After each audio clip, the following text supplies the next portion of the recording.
एक छोटे से शहर के कोने में टूटी हुई टपरी के नीचे एक गरीब लड़का रोज चाय बेचता था। उसका नाम था रघु। उसके पास सपने थे, पर जेब खाली। आज फिर उधार पत्ती लानी पड़ेगी, लेकिन एक दिन मेरी चाय पूरे शहर में मशहूर होगी। अरे चाय वाले, जल्दी कर, ऑफिस लेट हो रहा है। आ रही है साहब, प्यार वाली चाय है। रघु सुबह 4 बजे उठता, खुद चाय बनाता, खुद बर्तन धोता और रात 12 बजे तक काम करता। वो अपना काम कर घर लौटता। बेटा, इतना मत थकाया कर खुद को। माँ, गरीबी से लड़ रहा हूँ, थकान से नहीं। चलो बेटा, खाना खाते हैं। माँ बेटा दोनों खाना खाते हैं। अगली सुबह रघु अपने चाय दुकान की ओर जाता है। रघु की चाय अलग थी। उसमें वह इलायची, केसर और एक खास जड़ी बूटी डालता था। भाई, तेरी चाय पीकर तो दिन बन जाता है। ये मेरी माँ का नुस्खा है। एक दिन एक बड़ी गाड़ी रुकी। उसमें से एक बिजनेसमैन उतरा। मुझे वही चाय दो जो लोग इतना पसंद करते हैं। वह चाय पीता है। वाह, ऐसी चाय मैंने विदेश में भी नहीं पी। उस आदमी ने रघु को ऑफर दिया। मैं तेरी चाय को पूरे देश में ब्रांड बनाना चाहता हूँ। सच में साहब? रघु की चाय फैक्ट्री बनी, पैकेट बनने लगे, टीवी पर ऐड चला। अब वही चाय वाला करोड़ों का मालिक बन चुका था।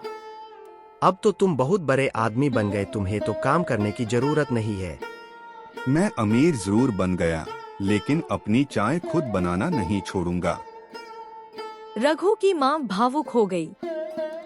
तूने मेरा सपना पूरा कर दिया बेटा। हाँ माँ, आपने सपने देखे थे, पूरा तो करना था ना।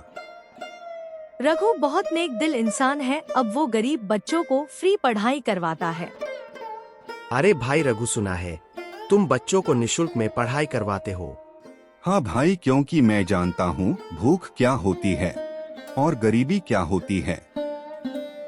वही रघु का एक दोस्त रघु की कामयाबी देखकर उससे जलने लगता है। सोहन अपने कुछ दोस्तों के पास जाता है। अरे भाइयों सुनो, मेरे पास एक आइडिया है। क्या आइडिया है भाई, बताओ। क्यों न हम सब भी मिलकर चाय की टपरी खोले ताकि हम भी बड़े आदमी बन जाए। रघु की चाय अब शहर भर में मशहूर हो चुकी थी। उसकी दुकान पर भीड़ रहती थी। यही देखकर उसका पुराना दोस्त सोहन अंदर ही अंदर जलने लगा। रात में सोहा कुछ व्यापारियों से मिलता है। मैं उस चाय का असली फॉर्मूला जानता हूँ। कुछ दिनों में लोग शिकायत करने लगते हैं। रघु, तेरी चाय में पहले जैसा स्वाद नहीं। ऐसा कैसे हो सकता है? रघु को पता चलता है कि किसी ने उसकी रेसिपी चुरा ली है। यह काम किसी अपने का ही है।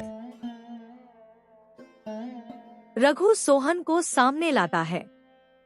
तूने ऐसा क्यों किया दोस्त? क्योंकि मैं तेरे पीछे रह गया। दोस्ती खत्म हो जाती है। अब मैं तुझसे आगे निकलूंगा। रघु की काम को बड़ा नुकसान होता है। सब कुछ फिर से शुरू करना पड़ेगा। बेटा, ईमानदारी से बनाई चाय कभी हारती नहीं।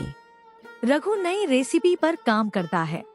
अब मैं अपनी चाय को और बेहतर बनाऊंगा। सोहन अपनी नकली चाय बाजार में उतारता है। अब देखेंगे किसकी चाय बिकती है। लोग फर्क पहचान लेते हैं। सोहन की चाय में वो बात नहीं है।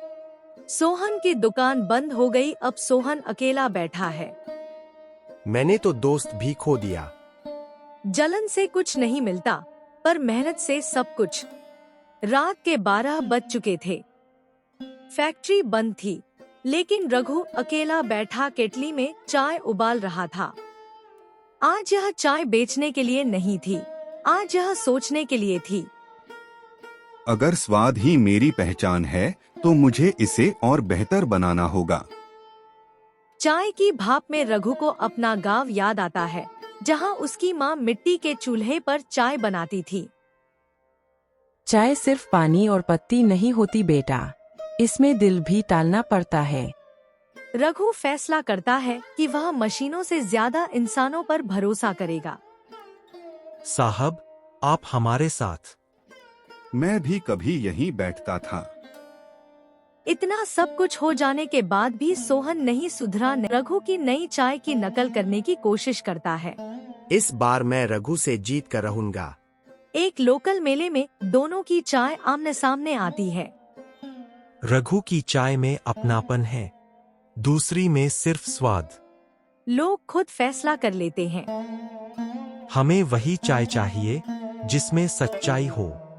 सोहन की चाय को कोई नहीं पी रहा था। मेरी चाय कोई नहीं पी रहा। आज मुझे पता चला सच्चाई और मेहनत क्या है। मैं जलन में अंधा हो गया था। सोहन रघु के सामने आता है। मुझे माफ कर दे, मैं दोस्ती भूल गया था। गलती इंसान करता है पर सुधार हिम्मत वाला करता है। रघु सोहन को मजदूरों की ट्रेनिंग की जिम्मेदारी देता है। अब सिखाना, नकल नहीं मेहनत करनी। रघु बच्चों के लिए एक छोटी चाय पाठशाला खोलता है, जहां उन्हें काम के साथ पढ़ाया जाता है। कुछ कहानियां चाय से शुरू होती हैं और इंसान बनाकर खत्म होती हैं।